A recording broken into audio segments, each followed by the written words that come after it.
दोस्तों, हमारी मानसिकता कुछ ऐसी है कि इस संसार में जितने भी लोग हैं उन्हें हम दो हिस्से में बांट देते हैं। पहले वो जो लोग अच्छे हैं और दूसरे वो जो लोग बुरे हैं।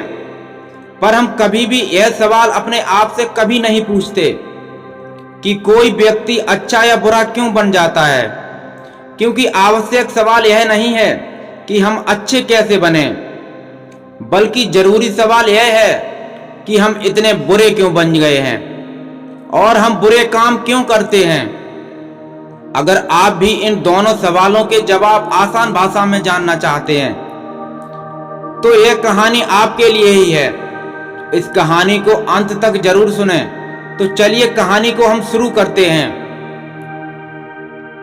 एक नगर में एक बहुत बड़ा शातिर चोर रहता था और उस चोर के बारे में जानते तो सब थे, पर आज तक उसे कोई पकड़ नहीं पाया था।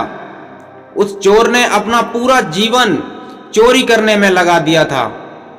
उसके पूरे नगर में और कोई उसके आसपास के इलाके में भी उसकी बराबरी का कोई भी चोर नहीं था। उस चोर का एक बेटा भी था जिसे वह अपनी तरह एक शातिर चोर बनाना चाहता था।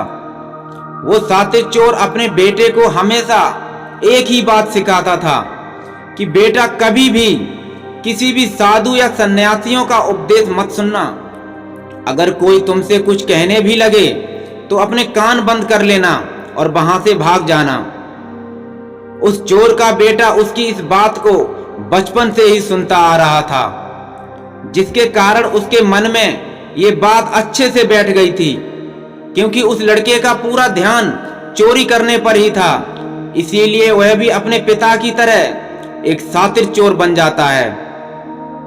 हमारा ध्यान जिस भी चीज पर ज्यादा होता है हम उस चीज में माहिर हो जाते हैं। एक दिन वो चोर सोचता है कि छोटी मोटी चोरियां तो बहुत करी हैं, क्यों ना आज राजा के महल में ही डाका डालूं। राजा के महल में चोरी करने के उद्देश्य से वो चोर महल की ओर चलता है और अंदर जाने लगता है। रास्ते में उसे कुछ लोगों की भीड़ नजर आती है। वो उस भीड़ को देखकर रुकता है और यह देखता है कि वे लोग क्या कर रहे हैं। जब वे चोर भीड़ के करीब जाता है तो वो देखता है कि सभी लोग एक एक करके एक सन्यासी के चरणों में गिरकर उनका आशीर्वाद ले रहे हैं। वो सन्यासी और कोई नहीं था बल्कि भगवान गौतम बुद्ध थे। वो चोर बुद्ध को देखकर उनकी तरफ आकर्षित हो जाता है, क्योंकि उसने भी पहली बार इतने तेजस्वी व्यक्ति को देखा हुआ था। अचानक उसे अपने पिता की एक बात याद आ जाती है कि साधु सन्यासियों से हमेशा दूर रहना चाहिए। एक बार को वह सोचता है कि वह वहां से चला जाए, लेकिन फिर उसके मन में एक प्रश्न उठता है कि पिताजी ऐसा क्यों बोलते हैं। इस प्रश्न का उत्तर जानने के लिए वो चोर भी उन सभी लोगों के साथ वहीं बैठ जाता है और गौतम बुद्ध का उपदेश सुनने लग जाता है। और बुद्ध उस उपदेश में झूठ बोलने की व्यर्थता और विश्वासघात के बारे में बताते हैं। उपदेश समाप्त होने के बाद वहां बैठे सभी लोग अपने अपने घर के लिए चले जाते हैं और वो चोर भी चोरी करने के लिए राजा के महल की ओर चल पड़ता है। रास्ते में चलते हुए चोर अपने मन में सोचता है कि क्यों ना आज उपदेश में कई बातों को मानकर ही देख लिया जाए। उसके बाद वो चोर महल की दीवार से कूदकर जाने की बजाय महल के मेन गेट से ही अंदर प्रवेश करने लग जाता है। ऐसा करते देख महल का द्वारपाल उसे रोक लेता है और उससे पूछता है कि कौन हो तुम और कहां जा रहे हो। वो चोर द्वारपाल से कहता है कि मैं एक चोर हूं और अंदर चोरी करने के लिए जा रहा हूं। उस चोर की बात सुनकर द्वारपाल सोचता है कि यह जरूर कोई महल का नौकर होगा और मुझसे ये मजाक कर रहा है। वैसे भी कोई चोर अपने आप को कभी भी चोर नहीं बताता है। और वो द्वारपाल उस चोर को महल के अंदर जाने के लिए प्रवेश करने देता है।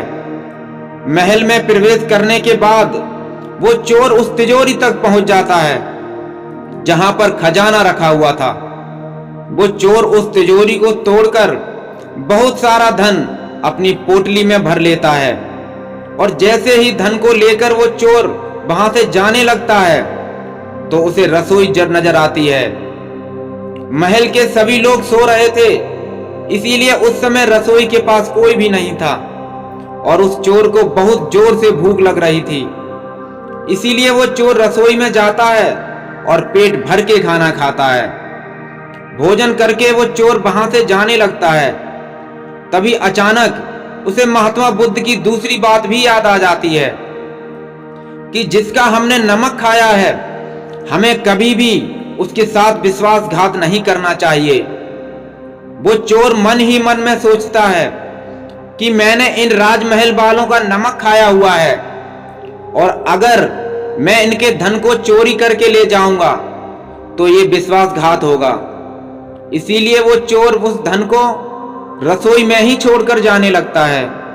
ऐसा करते हुए उसे महल का एक व्यक्ति देख लेता है और वो शोर मचा देता है कि महल में चोर आया है।